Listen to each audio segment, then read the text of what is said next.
Para Sudaners, kuma kabarna damang sadena dengan saya si Otong kembali lagi di channel Ningali Film. Pada episode kali ini kita akan melanjutkan alur cerita dari film Pemuda Pemilik Kekuatan Dewa Api untuk bagian yang kedua. Dan tidak usah berlama-lama lagi, mari kita mulai ceritanya.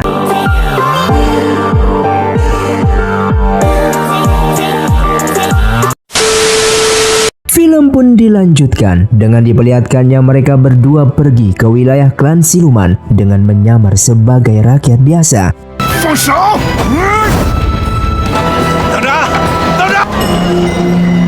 Tusan dan Yuchu menyusuri tempat yang jauh dari keramaian yang diduga tempat berkumpulnya para siluman yang mengetahui keberadaan jimat pengendali. Dan benar saja setelah dipancing, mereka pun mengatakan bahwa yang telah mencuri jimat pengendali adalah Ratu Siluman. Namun Tusan belum mengetahui bahwa ratu tersebut merupakan Siji, musuh lamanya. Mereka juga mengatakan bahwa sang ratu saat ini sedang berada di bukit pasir yang terjauh dari sana. Mereka berdua pun mendatangi bukit pasir, namun kosong, tak ada satupun orang yang terlihat. Hingga keesokan harinya, membuat rencana dengan membebaskan Gujin yang sedang ditahan. Dengan berpura-pura ia diutus oleh Ratu Siluman untuk membebaskannya. Gujin pun keluar dan pergi memenuhi sang ratu dengan diikuti oleh Yuchu hingga tibalah di bukit pasir. Akhirnya Yuchu mengetahui tempat persembunyian mereka dan memasukinya. Namun di saat Gujin akan menghadap sang ratu dengan mengejutkan, ia pun mendengar percakapan ratu dengan Sui. Ternyata Gujin dan seluruh klan siluman hanya akan dijadikan korban untuk diadu domba dengan klan manusia. Namun tiba-tiba sang ratu sudah berada di hadapannya. Yuchu yang sudah berada di sana melihat Jin Renfeng sedang berjalan. Yuchu pun mengikutinya hingga berada di hamparan padang pasir. Akhirnya Yuchu kalah setelah kedatangan Siji. Di sana Tusan mengetahuinya dari benang merah yang ditanam dalam tubuh Yuchu. Ia pun dengan segera mendatangi bukit pasir. Namun dengan kekuatan yang belum pulih sepenuhnya, Tusan kesulitan menembus pembatasnya. Tidak ada jalan lain, Tusan menggunakan kekuatan tersembunyi yang dapat meningkatkan kekuatan spiritual sepenuhnya. Namun kekuatan tersebut hanya berlaku beberapa menit. Hingga akhirnya ia pun berhasil memasukinya. Namun ia disambut oleh kekuatan Siji. Sementara Yuchu yang ditahan oleh Jin Renfeng yang akan diambil kekuatan spiritualnya.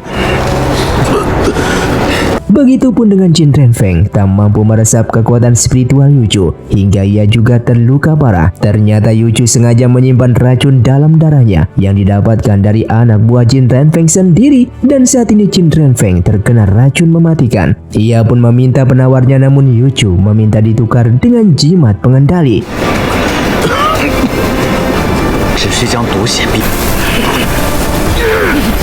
Dengan tepat waktu, Tusan pun datang ke sana dan dengan mudah mengalahkan Jin Renfeng, dan Tusan pun dengan segera membawa Yuchu keluar dari sana. Sementara Jin Renfeng berhasil melarikan diri, namun Siji marah karena setengah jimat pengendali berhasil dibawa oleh Yuchu. Mereka berdua pun pergi, namun Tusan terlihat terluka juga, sehingga mereka pun beristirahat di tengah perjalanan. Tusan menjelaskan bahwa kekuatan Siji ribuan kali di atas kekuatan Jin Renfeng. Hanya kekuatan kultivasinya belum pulih sehingga ia mampu mengalahkannya. Lalu Tusan yang terlihat semakin lemah, Yuchu pun membantu memulihkannya.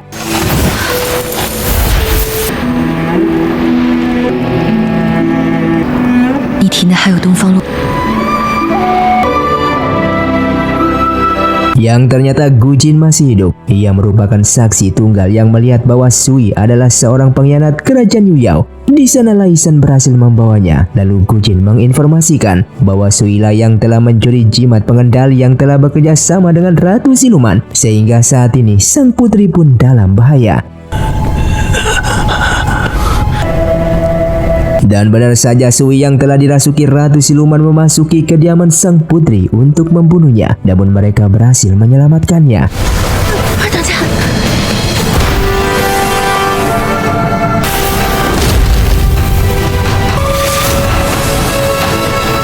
Hingga akhirnya Tusan dan Yuchu pun kembali ke istana. Ia melaporkan kepada sang putri bahwa jimat pengendali berhasil direbut setengahnya. Salah satu anggota klan Gunung Tu yang bernama Guo mendatangi Sui yang sedang ditahan. Ternyata ia memiliki dendam lama karena Sui pernah menindasnya dengan kejam dan tanpa perasaan. Setelah membunuh Sui, ia pun menemui Shiji dan tak disangka ternyata Guo adalah pengkhianat yang menyamar sebagai anggota Gunung Tu. Namun Shiji marah karena tanpa izin Guo keluar dari Gunung Tu. Ia pun ditugaskan untuk tetap menyamar di sana hingga saatnya dibutuhkan. Shiji lalu mendatangi Si Quan untuk mengajaknya kerjasama bergabung dalam menghancurkan kerajaan. Dengan imbalan akan menjadikannya penguasa kerajaan Yuyao. Namun Si Quan dengan tegas menolaknya yang membuat Shiji marah. Ia pun mengeluarkan jimat pengendali Si Quan untuk mengancamnya.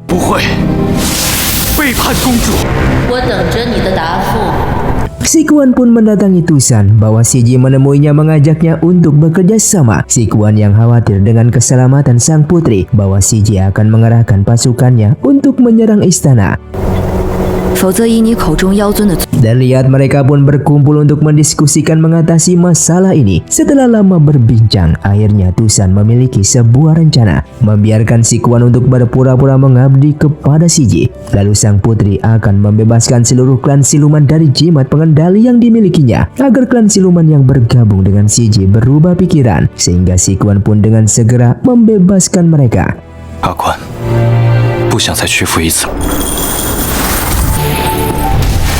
Berita pun tersebar setelah klan siluman yang jimat pengendalinya masih dipegang oleh Shiji langsung berdatangan meminta untuk membebaskannya juga. Namun Shiji malah membunuhnya yang membuat semua para siluman yang melihatnya pun ketakutan. Hingga di malam harinya, Si Quan dipanggil lagi oleh Shiji. Si Quan berpura-pura menolaknya. Namun akhirnya ia pun ikut bergabung dengan syarat harus melepaskan sang putri. Terlihat sang putri mencari solusi dari buku peninggalan leluhurnya untuk menghancurkan jimat pengendali yang dipegang oleh Shiji. Dan akhirnya menemukan satu petunjuk namun dengan resiko yang tinggi. Sang putri lalu memanggil Yuchu untuk mendiskusikan solusi tersebut. Bahwa cara menghancurkan jimat pengendali ada di dalam aula klan. Siapapun yang memasukinya tanpa izin akan mati seketika. Kecuali keturunan kerajaan yang berlangsungkan pernikahan akan diizinkan masuk. Demi keselamatan semua klan, akhirnya mereka berdua pun sepakat untuk menikah. Namun alasan pernikahan harus dirahasiakan kepada Tusan dan Si Quan. Shiji dan Jin Renfeng yang akan segera menyerang istana. Laisan yang sudah menyelidikinya segera melaporkan kepada Tusan dengan mengujudkan Yaya yang datang mengabarkan bahwa sang putri dan Yuchu akan menikah. Dengan seketika Tusan pun terkejut dan ia langsung mendatangi Yuchu.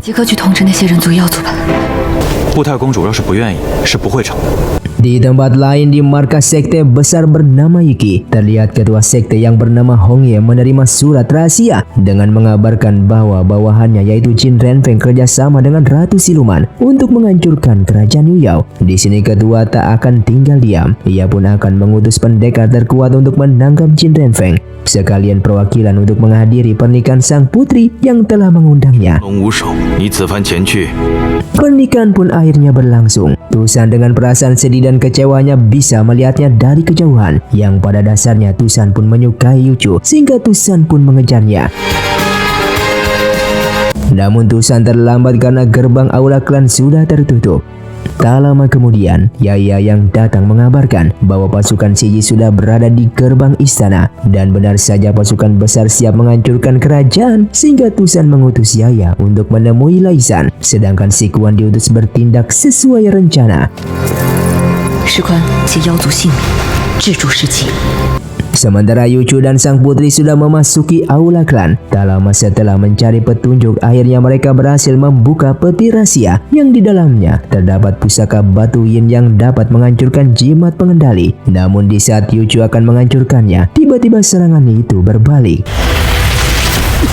Shiji yang cerdik mencurigai ada yang tak beres karena prajurit yang diutusnya ke dalam belumlah datang juga. Namun di saat Si Quan akan memeriksanya, akhirnya ketahuan bahwa ia berpura-pura tunduk dan tak ada jalan lain Si Quan pun akan melawannya. Yu Chu yang masih di dalam berusaha untuk menghancurkan batu Yin sendirian, sedangkan sang putri sudah dilemparkan keluar untuk menjaga keselamatannya. Dan seketika Tusan menerima pesan bahwa Yu Chu sudah menemukan solusi untuk menghancurkan jimat pengendali. Tusan pun dengan segera mendatangi Yu Chu. Namun setelah tiba di sana terlihat aula klan yang sudah hancur dan Yu Chu tidak sadarkan diri. Sementara Si Kuan masih berusaha bertahan menjaga gerbang meski beberapa kali kalah dan terluka. Si Kuan tetap akan setia kepada sang putri meskipun nyawa taruhannya. Hingga akhirnya Si Ji mengeluarkan jimat pengendalinya untuk membunuh Si Kuan. Setelah beberapa kali, Si Kuan terluka dan masih tetap dengan pendiriannya, sehingga Si Ji semakin marah. Namun tak disangka sang putri datang keluar istana. Seluruh klan siluman ketakutan dengan kedatangan Tusan. Mereka memilih diam meskipun Si Ji memerintahkan untuk menyerang. Tak lama kemudian sang putri pun mengumumkan bahwa ia akan membebaskan seluruh klan siluman dari jimat pengendali. Sang putri pun mengeluarkan batu Yin, dihancurkan dan disaksikan oleh semua klan siluman. Si Ji pun berhasil melarikan diri dan akhirnya jimat pengendali berhasil dihancurkan, yang otomatis seluruh klan siluman saat ini telah bebas tanpa ada yang mengendalikan lagi. Di sisi lain, utusan sekte Yiki akhirnya tiba di kerajaan Yuyao menemui Qin Renfeng. Mereka menanyakan keterlibatannya dengan Si Ji. Namun Qin Renfeng yang cerdik meminta bukti bahwa ia bekerja sama dengan Si Ji. Dan karena tak ada bukti, mereka pun tak bisa mengatakan apapun. Setelah keadaan damai, kota Yuyao akhirnya ramai kembali dan damai antara kedua manusia dengan siluman. Mereka hidup berdampingan di bawah kekuasaan sang putri. Mereka berdua pun akhirnya bersatu kembali dan berjanji akan bersama selamanya. Namun saat sang putri sedang membeli bunga, tiba-tiba ada yang menyerangnya. Dengan mengejutkan, tak disangka akhirnya sang putri meninggal dunia. Dan ternyata yang telah membunuhnya adalah Guo, siluman jahat yang menyamar. Si Ji yang telah kalah saat ini merasa berimbang dengan kematian putri, dan Qin Renfeng ditugaskan untuk segera kembali ke markasnya. Yu Chu akhirnya tersadar secara beberapa hari pingsan, dan ia terkejut di saat Tusan memberitahukan tentang tewasnya sang putri.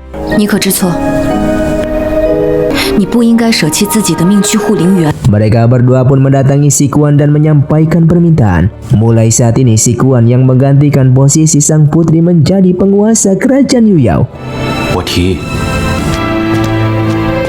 Ia membawa sebuah kotak yang tak diketahui asal-usulnya, dan ternyata berisi sebuah senjata yang dipakai membunuh sang putri.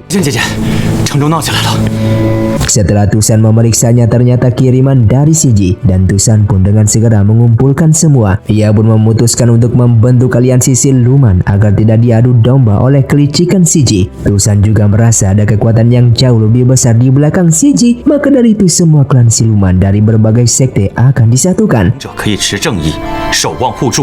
Hingga keesokan harinya, para petinggi sekte yang dikumpulkan termasuk dari sekte Iki untuk mengumumkan bahwa aliansi siluman telah dibentuk dan Tusan sebagai kaisar siluman. Tusan dan yang lainnya kembali ke Gunung Tu. Saat Guo sedang menerima dari Si Ji, tiba-tiba Yaya pun datang ke sana. Ia pun terkejut dan tak sengaja menahan serangan Yaya dengan kekuatan yang cukup besar. Lalu Laisan yang memperhatikan mereka dari tadi datang. Ia pun ingin mengetes kekuatan dari Guo. Qin Renfeng yang sudah kembali ke markasnya telah mengirim pesan ke beberapa sekte kecil dari aliansi Iki bahwa keturunan api dewa yang memiliki kekuatan spiritual yang berada di Gunung Tu. Tujuan dari Qin Renfeng agar ia terbantu mendapatkan Yu Chu dari perlindungan Gunung Tu. Mereka pun sudah bergerak mendekati Gunung Tu, dan semua berlomba ingin mendapatkan kekuatan spiritual Yu Chu untuk menjadi pendekar yang terkuat. Namun tak lama tiba-tiba datang serangan.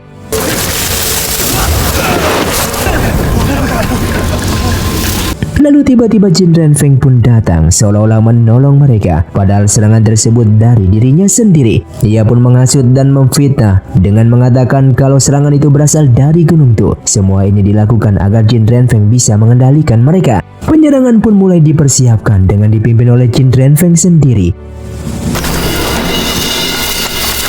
Di saat Yuchu dan Tusan sedang berlatih, datang Rong melaporkan bahwa aliansi Shiji dan Jin Renfeng sudah berada di perbatasan gunung Tu siap menyerang. Tak lama kemudian Yuchu menerima pesan dari Fu Cheng ingin bertemu di perbatasan. Namun ia curiga dengan pesannya yang dirasa bukan kata-kata dari Fu Cheng, yang diduga Fu Cheng telah ketahuan oleh Jin Renfeng.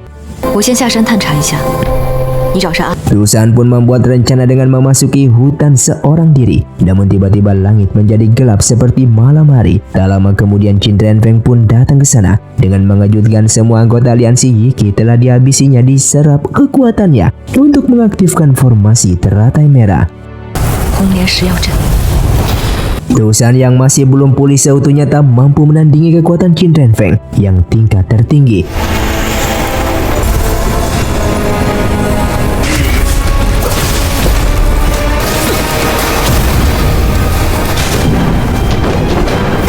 Begitu juga dengan kedua adiknya yang bukan tandingannya. Tidak ada jalan lain Yuchu yang sudah tiba di sana memutuskan untuk memberikan sebagian kekuatan spiritualnya kepada Tusan agar kekuatan Tusan kembali pulih seutuhnya dalam sekejap.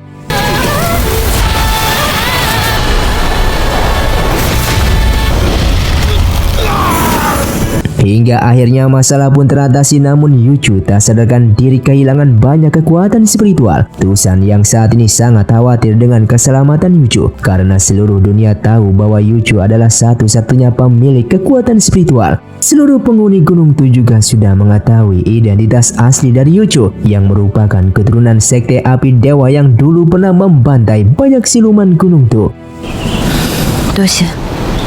Sementara Jin Renfeng ternyata masih hidup, namun saat ini ia lemah dan terluka sangatlah parah. Tusan mencoba mengobati Yuchu di bawah bulan purnama dan ternyata berhasil. Saat ini Yuchu bangun dari pingsannya. Tak lama kemudian Rong pun datang ke sana dengan mengabarkan bahwa utusan aliansi Yiki yang bernama Fei ingin bertemu di perbatasan. Ia pun berterima kasih karena telah mengalahkan Jin Renfeng hingga terselamatkan aliansi Yiki yang tersisa. Fei juga meminta agar Yuchu dikembalikan ke aliansi Yiki yang merupakan keluarga aslinya. Hingga keesokan harinya Tusan menyampaikan pesan tersebut kepada Yuchu. Namun dengan tegas Yuchu menolaknya. Ia ingin berada di Gunung Tu bersama Tusan. Apalagi saat ini kekuatan Yuchu sudah meningkat mencapai level 3. Tusan membuat rencana untuk mencari Jin Renfeng dengan menugaskan Yuchu dan Fu Cheng dengan keluar dari Gunung Tu secara diam-diam agar kerahasiaan tetap terjaga. Yang mengetahui hanya Tusan dan Rong. Jin Renfeng, betul. Setelah kepergian Yuchu dan Fu Cheng membuat seluruh penghuni Gunung Tu terkejut dan Tusan berpura-pura tak tahu dengan mengumpulkan para petinggi untuk mengejar Yuchu. Kabar tersebut sudah tersebar sampai ke anak buah Jin Renfeng dan terlihat Jin Renfeng yang masih kesakitan akibat lukanya yang belum pulih. Dan tak lama berita pun diketahui oleh ketua aliansi Yiki bahwa Yuchu telah melarikan diri dan saat ini sedang dikejar oleh para pendekar Gunung Tu. Namun saat malam hari Yuchu yang sedang beristirahat, tiba-tiba Tusan bersama tetua datang. Di sini ia pun sengaja mengalah hingga terluka agar Fu Cheng membawanya ke Wisma Gunung Api untuk mengobati Yuchu agar Yuchu bisa mencari Jin Renfeng. Tak lama mereka berdua pun tiba di sana. Yuchu pun memasukinya seorang diri untuk melihat situasi dan tak sengaja ia bertemu dengan Bibi Yuping, pelayan ibunya dulu. Yuchu mengenalinya dengan tanda luka di tangannya yang pernah diceritakan ibunya dulu. Yuchu pun berhasil menangkap tangan kanan Jin Renfeng. Setelah dipaksa beberapa kali, akhirnya ia mengatakan dari mana Jin Renfeng berada dan akhirnya Yuchu berhasil menemukan Jin Renfeng. Sementara mereka masih mencari Yuchu dan tak lama Tusan menerima pesan dari Yuchu agar menunggunya di Wisma Api Dewa. Dan tak lama kemudian mereka pun tiba di sana. Buzui yang emosi ingin segera menangkap Yuchu dan Yuchu pun datang menemui Buzui. Mereka semua terkejut dengan diperlihatkan bahwa Jin Renfeng telah ditangkap. Di sini Jin Renfeng diampuni dan tidak dihabisi, namun menerima hukuman berat dan dikeluarkan dari aliansi. Hingga akhirnya dendam Yuchu dan semua orang pun terbalaskan.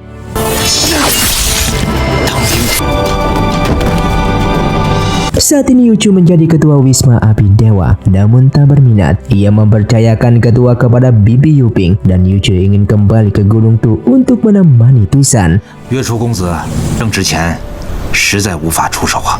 Yuchu dan Tusan sudah kembali ke Gunung Tu. Tusan yang cerdik mencurigai adanya mata-mata utusan Shiji di Gunung Tu. Dengan kedatangan kupu-kupu pembawa pesan dan orang yang telah membunuh sang putri belum terungkap yang diduga adalah orang yang sama, mereka berdua pun mengikuti kupu-kupu tersebut dan akhirnya terungkap sudah ternyata mata-mata tersebut adalah Guo. Tusan pun mengumpulkan para petinggi dan membuat rencana lagi, memanfaatkan Guo untuk memancing Shiji keluar. 姑姑回来以后，盯紧了。 Di tempat lain terlihat Shiji sedang menyerap kekuatan para siluman untuk membangkitkan kekuatannya. Yuchu yang ditugaskan untuk mengikuti Guo melihatnya di sebuah kedai dan memberikan sesuatu kepada pemilik kedai. Setelah Guo pergi, Yuchu pun datang dengan segera menghampirinya dan ternyata pemilik kedai yang memberikan informasi siluman yang memiliki kultivasi yang tinggi diduga akan diberikan kepada Shiji untuk meningkatkan kekuatannya. 就是他呀！前段时日给了我一笔银。 Sementara di Gunung Tu, kedatangan ketua sekte Wei Feng yang bernama Huang Yu. Ia meminta bantuan kepada Tusan untuk mencari para petingginya yang telah hilang. 我想起来了， 先生，可有携带？ Di sisi lain, Yaya dan Lain menyamar dengan merubah wujudnya menjadi pasangan pengantin yang akan menikah di bawah pohon kepahitan untuk memancing Guo membawa mereka berdua ke hadapan Shiji. Dan benar saja Guo terpancing dan menyapa mereka berdua. Guo mengajak mereka mendatangi sebuah bukit indah yang cocok untuk pasangan, yaitu Bukit Sanli. Lalu mereka pun tiba di Bukit Sanli, yang saat ini Yaya dan lainnya melihat langsung pengkhianatan Guo tersebut. 只恐又要辜负阁下的一。 Hingga pada malam harinya saat mereka berjalan di tengah hutan, tiba-tiba Guo pun datang menyerang. Laisan dan Yaya berpura-pura tertangkap dan tak sadarkan diri. Lalu tak lama kemudian datanglah Shiji. Dan saat akan mengambil kekuatan spiritualnya, tiba-tiba Laisan bangun dan menyerangnya dengan racun mematikan. Tak lama kemudian Yuchu dan Tusan pun datang menyergap Shiji sehingga pertarungan pun terjadi.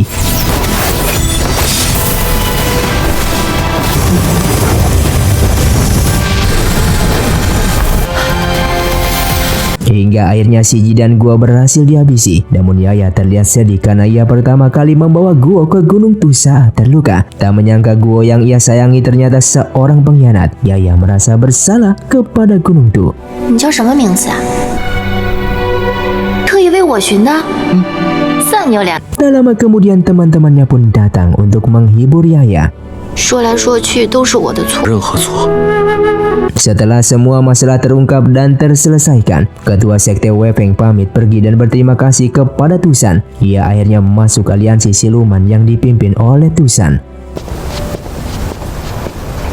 Jin Renfeng yang sudah lemah tak berdaya dengan mengejutkan didatangi oleh Shiji dan Guo yang ternyata masih hidup. Lalu Shiji mengambil pil jiwa milik Jin Renfeng dan akhirnya Jin Renfeng pun tewas. Sehingga saat ini Shiji memiliki kekuatan jauh lebih tinggi dari sebelumnya. 成功逃脱。 Hingga keesokan harinya Laisan menginformasikan bahwa Jin Renfeng telah tewas dan pil jiwanya diambil oleh orang. Mereka berdua pun dengan segera mendatangi tempat tersebut. Dan setelah diperiksa ternyata ulah Shiji yang membuat Tusan pun terkejut. Bagaimana mungkin Shiji dan Guo masih hidup? Ternyata Shiji dan Guo telah mempersiapkan sejak awal menggunakan ilmu spiritual lingkaran. Hingga mereka bisa melarikan diri saat kalah dalam pertempuran. 看来是这样，苍丁所画的妖。 Dan benar saja setelah Tusan memeriksa kekuatan pohon dewa, ternyata Shiji sudah mulai menyerapnya. Dan kekuatan yang lebih kuat dari sebelumnya, yaitu kekuatan lingkaran luar dan dalam. Diduga ada yang membentuk Shiji dengan kekuatan jauh lebih besar. Seketika Tusan teringat ada satu pendekar terkuat bernama Tuan Muda Ketiga Aula yang menemukan kekuatan tersebut dan berhasil memisahkan kekuatan luar dan dalam. Hanya ada satu cara untuk menghentikan Shiji, yaitu dengan mengurungnya di dalam pohon kepahitan. Namun dengan resiko yang sangatlah tinggi, Tusan akan kehilangan rasa hati kepada siapapun dan akan kehilangan ingatan bersama orang yang pernah disukainya. Hingga di malam harinya Tusan pun menemui Yuchu, yang kebetulan Yuchu sudah mempersiapkan kejutan. Namun Tusan sudah mengambil keputusan akan mengorbankan bibit perasaan untuk mengurung Shiji, membuat Yuchu sangatlah kecewa. 可你别忘了， Setelah kejadian tersebut, Yuchu mengurung diri. Lalu Rong mengabarkan keadaan Yuchu kepada Tusan dan menyarankan untuk membatalkan ritual mengorbankan bibit perasaan karena resikonya sangatlah tinggi akan menjadi orang yang tak berperasaan seperti kayu dan batu untuk selamanya. Namun Tusan tetap teguh dengan pendiriannya demi menyelamatkan Gunung Tu dan 6 wilayah keselamatan klan manusia dan siluman. Kemudian Rong menemui Yuchu dan membawanya ke tempat Luo yang Yuchu kira Tusan menolaknya demi ia. Rong menjelaskan bahwa Tusan hingga hari ini melindungi Luo karena berhutang budi kepadanya, bukan didasari oleh cinta, dan Tusan merasa bersalah kepada Luo di masa lalunya. Setelah lama merenung, akhirnya Yuchu mengerti ada hal lain yang memaksa Tusan melakukannya. Yuchu harus merelakan Tusan meskipun ia tahu atau mengetahui alasan yang sebenarnya. Setelah berpikir panjang, Yuchu akhirnya memutuskan untuk pergi dari gunung Tu. Ia akan turun gunung berkelana mencari dunia baru. Ia akan ikut turnamen perekrutan aliansi Iki. Namun saat akan keluar gunung Tu, ia dihadang oleh Yaya. Setelah dihadang Yaya, tak lama pun datang Rong menghentikannya juga. Yuchu mengatakan kalau ia telah menyimpan kekuatan api dewa di gunung Tu. Siapapun bisa menggunakannya untuk melawan para siluman jahat. 可不会听你话。 Yuchu pun pergi, namun tak lama ia berjalan akhirnya dihadang oleh Tusan. Namun Tusan bukan ingin membujuknya, ia hanya ingin mengambil kembali benang merah yang pernah diberikannya pada Yuchu waktu kecil. Keputusan Tusan tak bisa dirubah lagi, hingga akhirnya ia melakukan ritual pengorbanan bibit perasaan, dan ia rela mengorbankan perasaannya sendiri demi melindungi banyak pihak. Dan film pun bersambung. Terima kasih untuk kalian yang sudah menonton video ini sampai habis. Sampai jumpa di video selanjutnya. Saya pamit undur diri, ningali film Si Otong undur diri dan salam Sundaners.